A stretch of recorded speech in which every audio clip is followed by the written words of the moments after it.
نے ابھی تک ہمارا چینل سبسکرائب نہیں کیا تو ابھی سبسکرائب کریں اور بیل آئیکن کو کلک کر کے ہماری لیٹسٹ ویڈیوز کے بارے میں اپڈیٹ جانیں۔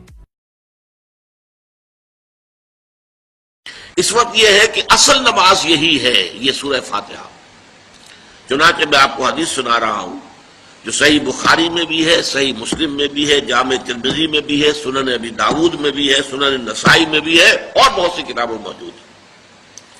اور یہ عن عبادۃ بن صامت رضی اللہ تعالی عنہ، حضرت عبادہ بن صامت سے ہے مرفوعا کہ حضور نے فرمایا لا صلاۃ لمن لم یقرأ بفاتحۃ الکتاب، اس شخص کی کوئی نماز نہیں ہے جس نے کہ سورہ فاتحہ کی تلاوت نہیں کی۔ اب اس سے ہمارے ہاں ایک بڑا اختلاف پیدا ہوا، وہ نوٹ کر لیجئے۔ ایک رائے یہ ہے آپ اگر علیحدہ نماز پڑھ رہے ہیں تو ظاہر بات ہے کہ آپ کو ہر رکعت میں خود پڑھنی ہی پڑھنی ہے سورہ فاتحہ۔ جب باجماعت پڑھ رہے ہیں اب کیا شکل ہو؟ امام پڑھ رہا ہے سورہ فاتحہ تو کیا مقتدی کو بھی پڑھنی چاہیے؟ اس حدیث میں جو الفاظ کی شدت ہے اس کی بنا پر رجحان یہ ہوتا ہے کہ یقیناً اس صورت میں ہر شخص کو لا صلاۃ لمن لم یقرأ بفاتحۃ الکتاب، جس نے کہ فاتحہ کی تلاوت نہیں کی، قرأت نہیں کی، اس کی کوئی نماز ہی نہیں۔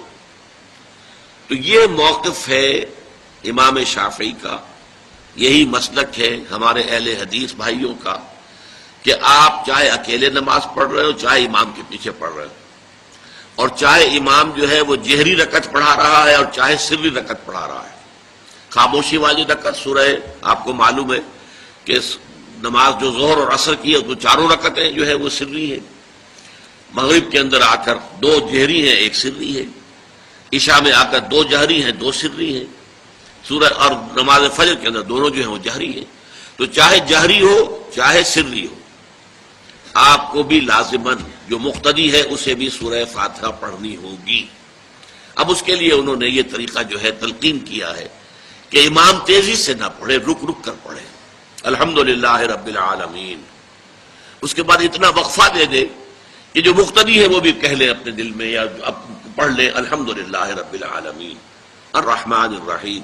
تو یہ رک رک کر پڑھنا، خاص طور پر اگر آپ کو موقع ہوا ہو کسی اہل حدیث امام کی امامت میں نماز ادا کرنے کا تو آپ دیکھیں گے کہ بڑا فرق ہے۔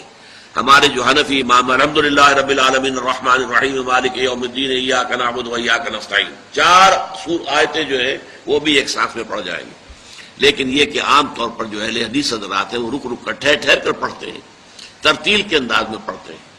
یا پھر دوسری شکل انہوں نے ایک اور کی ہے، یہ آپ سعودی عرب میں جب کبھی نماز پڑھیں گے اور آپ پڑھی ہو آپ نے تو وہاں آپ دیکھیں گے کہ امام جو ہے وہ سورہ فاتحہ پڑھنے کے بعد کوئی ایک منٹ جو ہے خاموش رہتا ہے تاکہ آپ اب جو مقتدی ہیں وہ اس وقفے میں وہ اب سورہ فاتحہ پڑھ لیں، پھر وہ قرأت کرے گا، کوئی اور آیات اس نے شامل کرنی ہے تو بعد میں شروع کرے گا، درمیان میں وقفہ ہوگا۔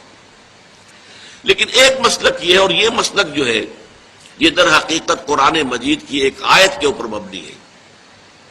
سورہ اعراف کے آخر میں فرمایا گیا وَإِذَا قُرِئَ الْقُرْآنُ فَاسْتَمِعُوا لَهُ وَأَنصِتُوا، جب قرآن پڑھا جا رہا ہو تو توجہ سے اسے سنو، خود خاموش رہو۔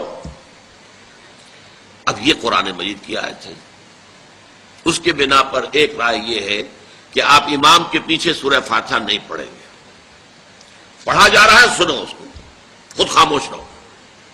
اور اس کے لیے وہ دلیل دیتے ہیں کہ یہ شکل ایک وفد کی سی ہے، جیسے کسی بڑی شخصیت کے پاس اگر آپ کا کوئی وفد جاتا ہے، 8-10 افراد ہیں، ان میں اسپوکس مین ایک ہوتا ہے، وہ بات کرتا ہے، باقی سب لوگ موجود رہتے ہیں، سنتے ہیں۔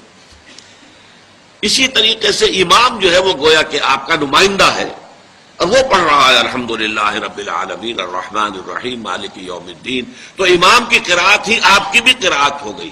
گویا کہ اس آیت سے، اس حدیث سے اختلاف نہیں ہے، اس کی تعبیر سے اختلاف ہے کہ امام کا قرأت کر لینا در حقیقت مقتدیوں کی طرف سے بھی قرأت ہے۔ اس میں جو حنفی مسلک ہے وہ بہت سخت ہے، اور وہ یہ ہے کہ چاہے سری نماز ہو اور چاہے جہری ہو، ہر کسی بھی حالت میں مقتدی جو ہے وہ سورہ فاتحہ نہیں پڑھے گا۔ اب اس میں ذرا سا سوال پیدا ہوتا ہے کہ جہری رکعت میں تو اس آیت کا اطلاق ہو جائے گا کہ وَإِذَا قُرِئَ الْقُرْآنُ فَاسْتَمِعُوا لَهُ وَأَنصِتُوا، سری میں تو اس آیت کا اطلاق نہیں ہوتا. بہرحال یہ مسلک ہے امام شافعی کا، ایک انتہا پر ہے، ہر صورت میں سری ہو یا جہری ہو آپ کو پڑھنی ہی پڑھنی ہے. اور امام ابو حنیفہ دوسری انتہا پر ہے کہ چاہے سری ہو چاہے جہری ہو کسی شکل میں نہیں پڑھنا. امام مالک کا مسلک ہے درمیان میں، اور میں اس میں کوئی جھجک محسوس نہیں کرتا کہ میں آپ کے سامنے عرض کر دوں کہ میں اس پر عمل پیرا ہوں. وہ کیا ہے؟ جہری نماز میں خاموش رہو اور سنو. اس آیت کا اطلاق ہو جائے گا جب بلند آواز سے پڑھ رہا ہے امام تو پوری توجہ، فاستمعوا لہ، اپنی پوری توجہ کو اس کے سننے کے اوپر مرکوز کر دو اور خود خاموش رہو. سری رکعت میں البتہ جبکہ وہ بھی خاموشی سے پڑھ رہا ہے آپ بھی خاموشی سے پڑھ رہے ہیں. بہرحال ان چیزوں میں نے یہ سب کچھ بیان کیا ہے تو اس سے جو میرا مقصود ہے وہ یہ ہے کہ معلوم ہو جائے کہ اس میں کوئی بڑی بنیادی بات نہیں ہے. نہ یہ کہ جو حنفی ہیں وہ اس حدیث کا انکار کرتے ہوں کہ لا صلاۃ لمن لم یقرأ بفاتحۃ الکتاب، کیسے وہ انکار کریں گے؟ اور نہ ہی کوئی جو حنبلی ہے یا اہل حدیث ہے وہ قرآن کی اس آیت کا اختلاف جو ہے وہ اختلاف کر سکتا ہے کہ اذا قرئ القرآن فاستمعوا له وانصتوا. لیکن یہ کہ اس کے پھر اس سے جو احکام کا استنباط ہے اس میں اختلاف ہو جاتا ہے، تو اس کو نہیں سمجھنا چاہیے کہ یہ کوئی بہت بڑی اہمیت والی بات ہے.